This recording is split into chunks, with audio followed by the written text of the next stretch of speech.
السلام علیکم. کیسے ہو آپ سب لوگ؟ آئی ہوپ آپ سب ٹھیک ٹھاک ہوں گے.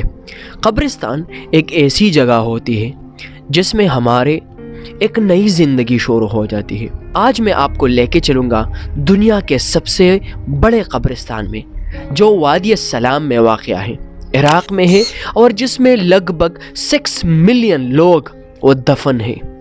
اور یونیسکو کے مطابق 1400 سال پہلے یہاں پہ دفن اور تدفین کا سلسلہ شروع ہوا تھا. یہ اتنا بڑا قبرستان ہے کہ یہ 917 ہیکٹر جو برابر ہے 1486 ایکڑ کے. اتنا بڑا قبرستان، وہ بھی پوری دنیا کا سب سے بڑا قبرستان جو عراق کے نجف ایریا میں واقع ہے. اور میں آپ کو یہ بات بتاتا چلوں کہ یہ نجف کا 13% ایریا گھیرتا ہے.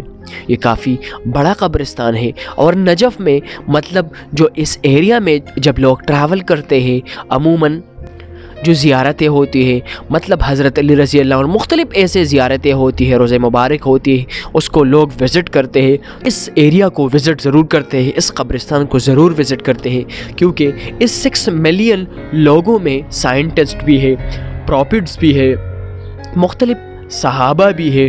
اور یہ سننے میں آپ کو ملے گا مختلف کتابوں میں کہ عراق میں 70,000 انبیاء ہیں. تو یہ بھی ہو سکتا ہے کہ اس ایریا میں اور اس قبرستان میں بہت زیادہ انبیاء بھی دفن ہوں. اس ایریا کو دی ویلی آف پیس بھی کہا جاتا ہے، کیونکہ یہاں پہ ہم لوگ اپنے پیاروں کو چھوڑ کر چلے جاتے ہیں اور ان کی ایک نئی زندگی شروع ہو جاتی ہے. تو اگر آپ کو ویڈیو اچھی لگی ہے تو پلیز ویڈیو کو لائک کریں. اور سچ میں یہ جگہ تو بڑی فینٹاسٹک ہے. آپ اس میں مطلب یہ صحابہ کی قبریں ہیں، اس میں مختلف پیغمبروں کی قبریں ہیں اور کچھ پرسنالٹیز کی قبریں ہیں یہاں پہ. تو آپ بڑا نیکسٹ لیول چیزوں کو یہاں پہ ایکسپیرینس کر سکتے ہیں. اور اگر آپ کو ویڈیو اچھی لگی ہے تو پلیز ویڈیو کو لائک کریں، شیئر کریں اور چینل کو سبسکرائب ضرور کر لیں.